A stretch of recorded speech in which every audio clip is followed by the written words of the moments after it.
අලුත් අවුරුද්දට ගෙදර එන්න වෙන්නේ නැහැයි කියලා මට මේ දැන් අලුත් අවුරුද්ද මතක් වෙද්දි පුතේ අලුත් අවුරුද්දත් එක්ක ඇත්තටම දුක ලංකාවේ ඉන්න අපි ගැනත් නෙවෙයි මේ දවස්වල මැද පෙරදිග රටවල් වල යුද්ධයක් තියෙනවනේ. එතකොට අපේ රටේ කොල්ලෝ කෙල්ලෝ වැඩිහිටියෝ පවා ලක්ෂ ගාණක් ඉන්නවා ඔය ඩුබායි, අබුඩාබි, කුවේට් ඔය කියන නම් සවුදි, නම් කිව් ලෙබනන් ඒ ආදාළ රටවල් වල.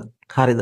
උන්ට කොච්චර දුකක් ඇද්දනේ අවුරුද්දට ගෙදර එන්න බැරි වෙන එකට. දන්නකො මෙහෙම කොළඹ ඉන්න අපිට ගමේ ඉන්න අම්මව බලන්න යන්න බැරි වුණොත් එහෙම සෑහෙන්න දුකයිනේ අවුරුද්දට. අපි මොකක් හරි කරලා ණයක් වෙලා හරි යනවනේ. දැන් ඔය පිටරට ඉන්න ඔය මං කිව්ව රටවල් වල ඉන්න අයගේ අම්මලා මෙහි ඉන්නවා. එයාගේ අම්මා මෙහි වෙන්න පුළුවන්. ඊගාවට අපි අම්මා තාත්තත් ගමුකෝ තාත්තා මෙහි වෙන්න පුළුවන්. එයාගේ බිරිඳ මෙහි වෙන්න පුළුවන්. හරිද? ඊගාවට එයාගේ ළමයි දරුවෝ මෙහි වෙන්න පුළුවන්. හරිද? ඊගාවට සහෝදරයෝ මෙහෙ වෙන්න යාළුවෝ මෙහෙ වෙන්න පුළුවන්. ඉතින් ඔය මිනිස්සු ඔය කියන ඩුබායි ආදී වශයෙන් මම කියන්නේ ඊට එහා ඉන්න මිනිස්සුත් යුරෝපියන් කන්ට්‍රීස් වල ඉන්න මිනිස්සුත් පව්. නමුත් මේ කාලේ ඒ රටවල් වල යුද්ධයක් තියෙනවනේ. යුද්ධෙත් එක්ක මේ මිනිස්සු හෙන පව් ඇතිනේ. කියන්නේ කොහොමද ලංකාවට එන්න විදියකුත් නැහැ. ප්‍රධානම දේ තමයි මේ දවස්වල පුතේ ඔය යුද්ධේ තියෙන ඔය අරාබිකරේ රටවල් වල රස්සාව කරන අපේ මිනිස්සුන්ට දන්නවනේ රස්සාවල් වල පඩියක් නෑ ළමයි. යුද්ධ නිසා ගොඩාක් ඒ රටවල් වලට සංචාරකයෝ එන්නේ නෑ. ෆැක්ටරිස් වහලා, පාක් වහලා, මෝල් වල සෙනග නෑ.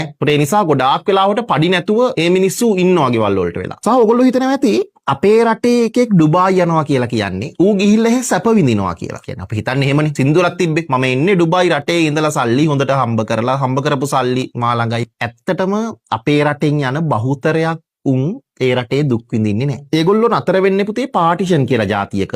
ඒ කියන්නේ හොඳ රස්සාවකට ගියේ නැත්තම් සල්ලිකාර පවුලක නෙවෙයි නම් පාටිෂන් කියලා જાතියක. පාටිෂන් යක් කියලා කියන්නේ මොකක්ද දන්නවද? අපේ සාමාන්‍යයෙන් ගෙදරක තියෙන කාමරයක් සයිස් විතර කාමරයක් සාමාන්‍යයෙන් බෙදනවා අඩි 6යි අඩි 4 විතර කෑල්ලකට. අඩි 6ක් කියලා කියන්නේ සාමාන්‍යයෙන් මිනිස්සෙක්ගේ දිග. අඩි 4යි කියලා කියන්නේ අඩි දෙකේ ටයිල් කැට දෙකක් විතර. එතකොට ඔය පාටිෂන් එකක් කියන එක ඔන්න ඔහම අඩි 6යි අඩි 4 විතර කෑල්ලක්. උස කෑල්ල. හරිද? දැන් මේ උස කෑල්ලේ පුතේ මෙන්න මේ හරියෙන් විතර තට්ටුවක් දාලා තමයි මෙට්ටයක් දාලා ඇඳ තියෙන්නේ. ඇඳකුත් නෙමෙයි ඒක තට්ටුව උඩ මෙට්ටයක් දාලා නිදා ගන්න තියෙන්නේ එතන. ඔන්න ඔහම තියනවා ගොඩාක් පාටිෂන් වල ඔහම පඩි පෙලක් වගේ ඔහම නැගලා යන්න පඩි 3ක් විතර.